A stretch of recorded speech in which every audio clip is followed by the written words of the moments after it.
Hey guys, it's Bill from Linden, Tennessee. So, what we're looking at here is a big old hole in the floor with the ground below it, indicating there's no motor in here anymore. What in the world has happened?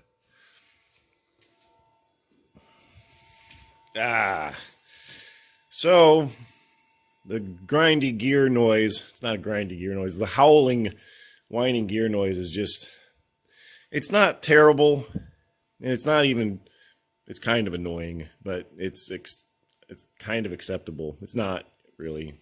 It is annoying and it's not really acceptable. So I wanted to take this thing apart. I've got, I don't know, maybe 1,000 miles on this thing, and I wanted to come in here and see if there's any notable wear or any sort of indication of what might be making all the noise. Unfortunately, I didn't find anything. Let me find a little pointer here.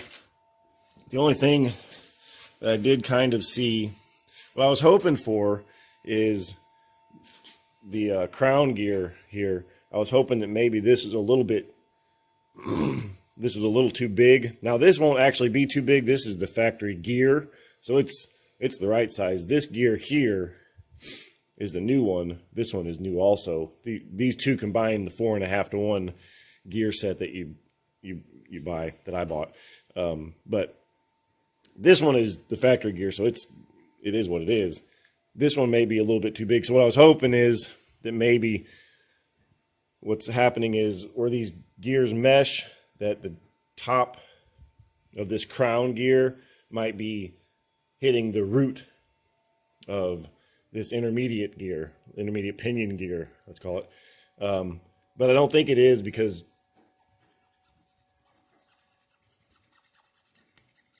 if you can hear that, there's obvious machine marks on the top of this gear, so that's not been wearing. So another thing that could be happening is this gear is too big, which is the problem. It must be the problem. This gear is too big, so perhaps the top of this gear might be touching the bottom of this one.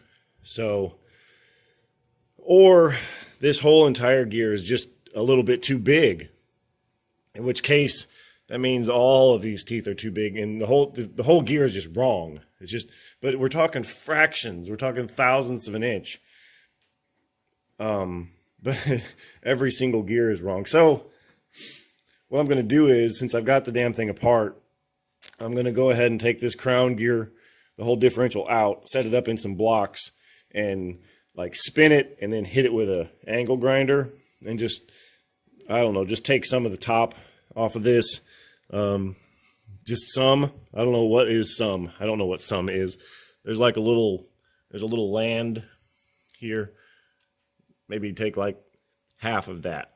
I don't know. I mean, it doesn't matter. I'm not going to reduce any of the strength of the gear, I don't think. Another thing that you probably can't see, I can't even see it in this light, is right, like the crown gear stops here, and there's kind of a wear mark that you can almost make out.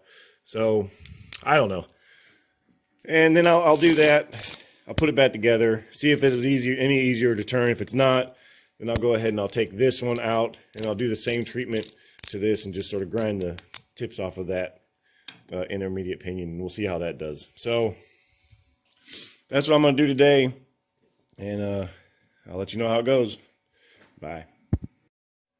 Hey guys, update. So I've had this thing apart for a while and been trying to mess around with what I'm going to do.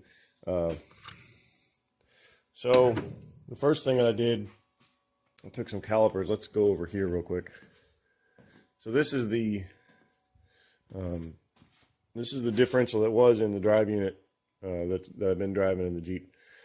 So I put it in the vise here. I was just gonna kind of spin this and hit that with an angle grinder, just to do something so that I can at least say that I've done something. But before I did that, I went ahead and got some calipers and just, measured that distance right there, just for the heck of it. And then I have an old differential straight out of the Tesla drive unit, one of the other ones that I had, and compared it to this measurement. And this measurement is actually 30 thousandths smaller for whatever reason. So thinking I may have stumbled on something easy. Maybe the other gear that I had is just bigger. I don't know. I went ahead and put this in the drive unit, closed the case together, and went ahead and spun it. It's still really hard to turn. It didn't change anything. So I guess what's happened is, for whatever reason, this inside diameter is just a little bit smaller. So the part numbers on this are the same as the part numbers on the other one. So I don't know. But then what I did next was, so we're just going to go ahead and call this an intermediate gear. This is the pinion gear on the actual motor shaft right here.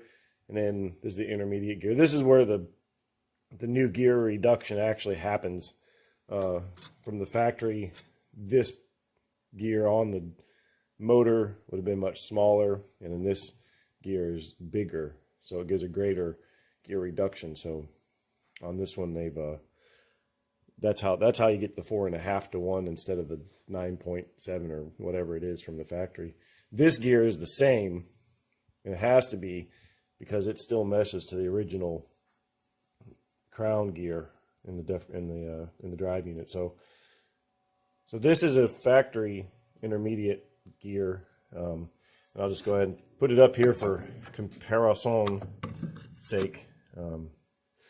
Yeah, so you can see this gear and this gear are clearly different. And that's where the different gear ratio comes from. But the thing of note, the thing of concern, is the profile of the gear. So if you kind of, let me get me a little pointer. It's probably pretty obvious to see, but I'm going to show you anyway, because that's what people do in videos. They show you obvious things. So this, if you look how kind of fat that is, I haven't actually measured it yet, how fat that is, and sort of how it kind of comes down sort of as a, I don't know, as a shape. And then if then you look at this one, it's just a different profile. This one is more of an A shape, I guess. So it's more sort of triangular, maybe rounded off or something. And this one is, it's just clearly, it's just a different shape. It's a different profile. So that's where my noise is coming from, for sure. If this part right here were just sort of shaved down into more of an A instead of this, I guess this is more of a helical gear cut. I don't know, but anyway, that's it, man. So that's the problem, and there's nothing I can do about it. You know, I considered, like I said, over on in the vise there, I was gonna, you know, kind of shave down the outside of this, but that's not going to make any difference. Or I could, you know, take this gear out and shave down the outside of this one, but the problem is where the gears come together. So I don't know. I'm kind of stuck now. I don't really know what to do about it.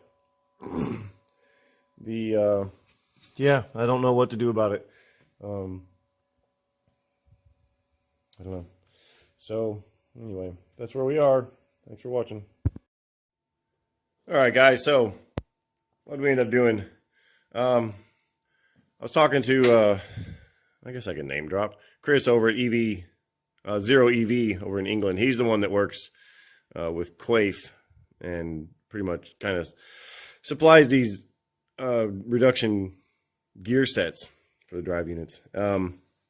And he's kind of actively working with them right now. They're trying to redesign the gears. In fact, you can't go anywhere right now and buy them. If you go on EV West's website, it tells you that you know, they're being redesigned. They don't have any available right now. ZeroEV is out of them. You know, I'm sure everyone else is too. So that's kind of the situation. I guess they've redone the gear profile to make it a little bit quieter, but they're having some other problems with bearing retainers, or I don't know, some other noises somewhere else. So they're just kind of trying to deal with problems as they come. But in the meantime, I went ahead and I think I showed you how I had that set up in the vise. So I went ahead and hit the tips of the crown gear with a grinder, and I also hit that intermediate gear, the tips of that, with a grinder too. I didn't take very much of it off, just with a flap disc.